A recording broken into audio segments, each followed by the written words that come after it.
चूने के पत्थरों की इस भुरभुरी चट्टान पर चढ़ना आसान नहीं है, बहुत मुश्किल है।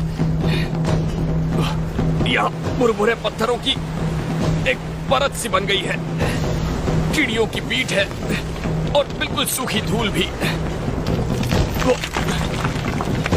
मुसीबत है। यहाँ पर कुछ भी ठोस नहीं लग रहा।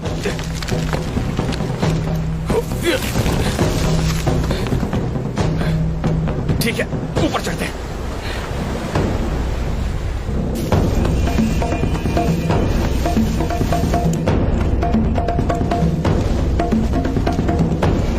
मुझे सबसे पहले तो इस टापू को पार करना है। इसका पूर्वी किनारा पनामा की ओर है। पहले ये पता लगाना होगा कि उसके आगे क्या है, तभी मैं आगे का प्लान बना सकता हूँ। 5 मिनट बाद मैंने इसे पार कर लिया है। जहां तक नजर जा